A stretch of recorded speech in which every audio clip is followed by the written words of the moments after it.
অশিক্ষিত। তুই জানিস এটা কত কোটি টাকার প্রজেক্ট যে তুই ধাক্কা দিয়ে ফেলে দিলি? আচ্ছা, কত কোটি টাকার ফাইল নিচে পড়ে গেছে যে আমার সাথে খারাপ আচরণ করতেছেন? আরে এই প্রজেক্ট আমার না, এই প্রজেক্ট বস আমাকে দিয়েছে। 2 কোটি টাকার প্রজেক্ট, তুই কি করে বুঝবি? আর তুই এমন ভাবে কথা বলছিস মনে হচ্ছে কয়েক হাজার কোটি টাকার মালিক তুই। এই তোর চেহারা দেখে তো বোঝা যাচ্ছে তুই মাসে 15 থেকে 20,000 টাকার বেশি চোখে দেখিস না। আমি কত টাকা চোখে দেখেছি বা দেখিনি এটা বলার প্রয়োজন আমি মনে করছি না। আপনি যে কাজে যাচ্ছেন সেই কাজে যান।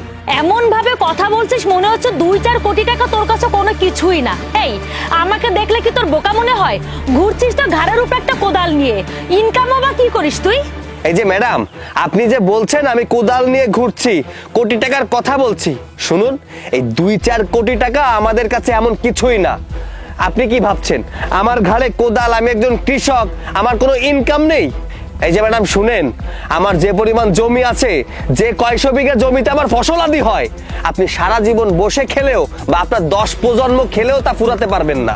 তোর কথাবার্তা শুনে মনে হচ্ছে তুই একটা চাপাবাজ। এই তুই যদি সারা জীবনও ইনকাম করিস তারপরেও 10 থেকে 12 লাখ টাকার বেশি হবে না। আর এমন ভাবে বলছিস মনে হচ্ছে 2-4 কোটি টাকা তোর কাছে কোনো ব্যাপারই না। এই তুই যা তো আমার চোখের সামনে দিয়ে, আমার মাথাটা গরম করিস না। তোর সাথে কথা বলে শুধু শুধু আমার সময় নষ্ট করছি। থাক, তোর যে থাকবে না, আমি নিজেই যাচ্ছি।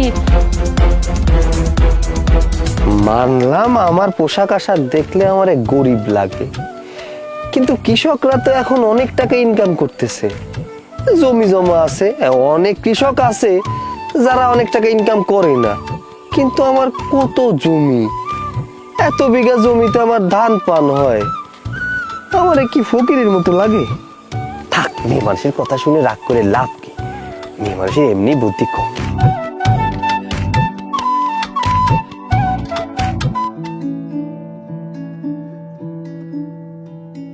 আচ্ছা, আমি একটু পরে কথা বলছি। স্যার, এই ফাইলটা আমাকে নিয়ে আসতে বলেছিলেন, চেক করে দেখুন। এটা তো জমির ফাইল, তাই না? আরে কি ব্যাপার, এই ফাইলে তো ওনারের কোনো সিগনেচার নেই, আর ওনারের সিগনেচার না থাকলে এই প্রজেক্ট চালু হবে কি করে? স্যার, ওনার এসে সাইন করে দিলেই তো প্রজেক্টের কাজটা শুরু করা যাবে। কিন্তু স্যার, আমার 10%-এর বিষয়টা কি মনে আছে? হ্যাঁ হ্যাঁ, আমার মনে আছে। আচ্ছা, স্কুলের পেছনে জমিটার কি খবর? স্যার, আমি ওনারের সাথে কথা বলছি, ওনার যদি রাজি হয় তাহলে আমি পেপারসগুলো রেডি করে ফেলবো। শোনো, মন দিয়ে কাজ করবে, তাহলে দেখবে তোমার সফলতা আসতে দেরি হবে না। আর একটু এখানে দাঁড়াও, আমার একটা ফোন আসছে, আমি একটু কথা বলে আসছি। জি স্যার।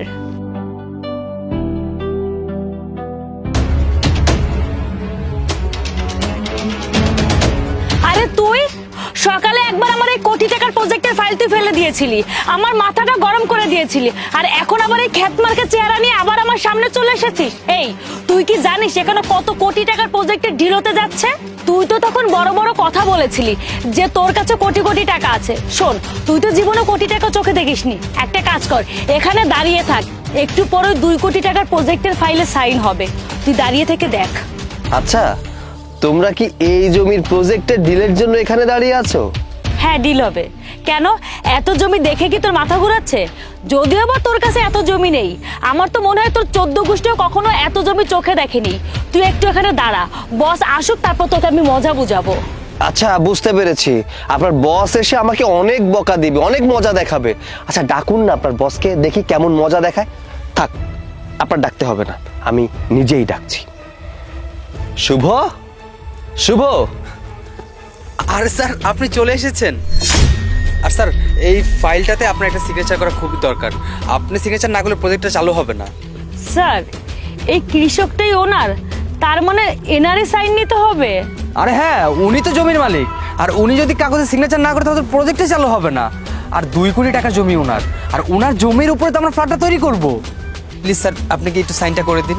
না, আমি তো সাইন করব না, কারণ এই মেয়ে আমাকে বলেছে যে আমি সারা জীবনেও 10-12 লাখ টাকা ইনকাম করতে পারবো না, চোখেও দেখিনি।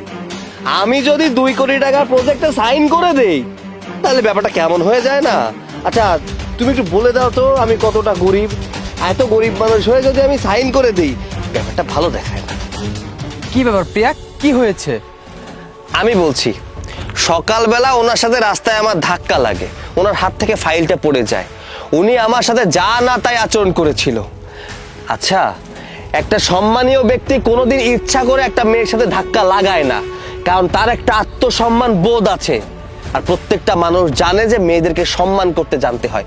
ভুলবশত তার গায়ে আমার একটু ধাক্কা লেগে যায়, আর সে আমাকে যা না তাই বলে অপমান করেছে।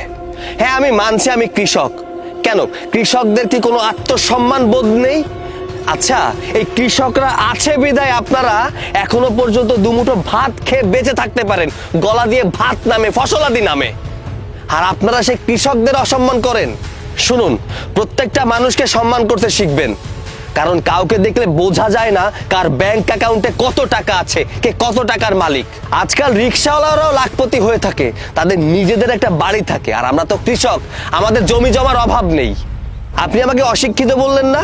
শুনুন, আমি অশিক্ষিত না, অশিক্ষিত আপনি, অশিক্ষিত আপনার মন মানসিকতা। শুধু স্কুল কলেজে পড়ে সার্টিফিকেট অর্জন করলেই তাকে শিক্ষিত বলে না। তাই বলি কি, পুঁথিগত বিদ্যা থেকে বেরিয়ে এসে সামাজিকতার ছোঁয়ায় প্রত্যেকটা মানুষকে সম্মান করতে শিখবেন। দিন, ফাইলটা দিন, আমি সিগনেচার করে দিচ্ছি।